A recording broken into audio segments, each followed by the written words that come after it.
Gas trouble effect ಹೆಚ್ಚಾಗ್ತಾ ಇದೆ. ಸಿಲಿಂಡರ್ಗಳ ಕಳ್ಳತನ, ಅಡುಗೆ ಮನೆಯ ಬೀಗವನ್ನ ಮುರಿದು ಸಿಲಿಂಡರ್ನ ಕಳ್ಳತನ ಮಾಡ್ತಾ ಇದ್ದಾರೆ. ಶಾಲಾ ಮಕ್ಕಳ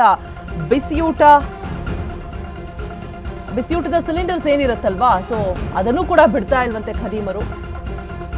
ಅಡುಗೆ ಮನೆಯ ಬಾಗಿಲನ್ನ ಹೊಡೆದು ಸಿಲಿಂಡರ್ನ ಕದ್ದೊಯ್ದಿದ್ದಾರೆ. ಹಾವೇರಿ ಜಿಲ್ಲೆಯ ಹುಲಿಕಟ್ಟಿ ಗ್ರಾಮದಲ್ಲಿ ನಡೆದಿರುವಂತಹ ಘಟನೆ. ರಾತ್ರಿ ಸಮಯದಲ್ಲಿ ಶಾಲೆಯ ಅಡುಗೆ ಮನೆಗೆ ಎಂಟ್ರಿ ಕೊಟ್ಟುಬಿಟ್ಟು ಅಲ್ಲಿ ಕಳ್ಳತನವನ್ನ ಮಾಡಿರುವಂಥದ್ದು. ರಾತ್ರಿ ಸಮಯದಲ್ಲಿ ಶಾಲೆಯ ಅಡುಗೆ ಮನೆಗೆ ಎಂಟ್ರಿ ಕೊಟ್ಟು ಅಲ್ಲಿರುವಂತಹ ಶಾಲಾ ಮಕ್ಕಳ ಬಿಸಿಯೂಟದ ಸಿಲಿಂಡರ್ನ ಖದೀಮರು ಕದ್ದೊಯ್ದಿದ್ದಾರೆ. ಹಾವೇರಿ ಜಿಲ್ಲೆ ಹುಲಿಕಟ್ಟಿ ಗ್ರಾಮದಲ್ಲಿ ನಡೆದಿರುವಂತಹ ಘಟನೆ. ಗ್ಯಾಸ್ ಅಭಾವದಿಂದ ಇದೀಗ ಕಳ್ಳತನ ಮಾಡೋದಕ್ಕೆ ಆರಂಭ ಮಾಡಿದ್ದಾರೆ. ಬಂಕಾಪುರ ಪೊಲೀಸ್ ಠಾಣೆಯಲ್ಲಿ ಪ್ರಕರಣ ಕೂಡ ದಾಖಲಾಗಿರುವಂಥದ್ದು. ಗ್ಯಾಸ್ ಟ್ರಬಲ್ ಎಫೆಕ್ಟ್ ಹೆಚ್ಚಾಗ್ತಾ ಇದೆ. ಕಳ್ಳರ ಹಾವಳಿ. ಅಡುಗೆ ಮನೆಯ ಬೀಗವನ್ನ ಮುರಿದು ನುಗ್ಗೋದಕ್ಕೆ ಆರಂಭ ಮಾಡಿದ್ದಾರೆ. ಶಾಲಾ ಮಕ್ಕಳ ಬಿಸಿಯೂಟದ ಸಿಲಿಂಡರ್ನೂ ಕೂಡ ಬಿಟ್ಟಿಲ್ಲ. ಸೊ ಹಾವೇರಿ ಜಿಲ್ಲೆಯ ಹುಲಿಕಟ್ಟಿ ಅನ್ನುವಂತಹ ಗ್ರಾಮ, ಅಲ್ಲಿ ನಡೆದಿರುವಂತಹ ಘಟನೆ.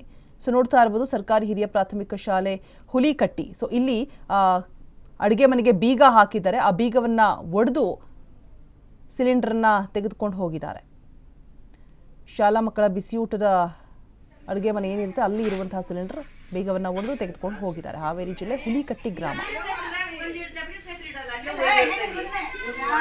ರಾತ್ರಿ ಸಮಯ ಮಾಡಿರುವಂತಹ ಕಳ್ಳತನ. ಅಡುಗೆ ಪದಾರ್ಥಗಳನ್ನು ಯಾವುದನ್ನು ಕೂಡ ಮುಟ್ಟಿಲ್ಲ, ಸಿಲಿಂಡರ್ ಮಾತ್ರ ಎತ್ತೊಯ್ದಿದ್ದಾರೆ.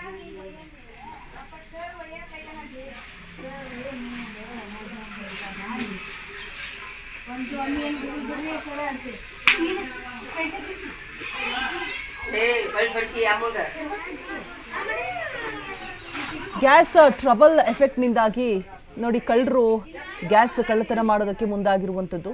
ಸೊ ಗ್ಯಾಸ್ ಸಿಗ್ತಾ ಇಲ್ಲ, ಗ್ಯಾಸ್ ಅಭಾವ ಉಂಟಾಗಿದೆ. ಸೊ ಹಾಗಾಗಿ ಅಡಿಗೆ ಪದಾರ್ಥಗಳು ಯಾವುದನ್ನು ಕೂಡ ಟಚ್ ಮಾಡಿಲ್ಲ. ಬರೀ ಗ್ಯಾಸ್ ಮಾತ್ರ ಬೀಗವನ್ನ ಮುರಿದು ನೋಡ್ತಾ ಇರ್ಬೋದು, ಬೀಗವನ್ನ ಅಲ್ಲೇ ಮುರಿದು ಹಾಕಿ ಗ್ಯಾಸ್ ಮಾತ್ರ ಎತ್ಕೊಂಡು ಹೋಗಿದ್ದಾರೆ.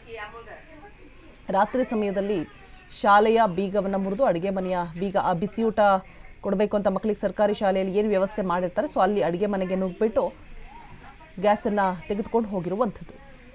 ಬಂಕಾಪುರ ಪೊಲೀಸ್ ಠಾಣಾ ವ್ಯಾಪ್ತಿಯಲ್ಲಿ ನಡೆದಿರುವಂತಹ ಘಟನೆ.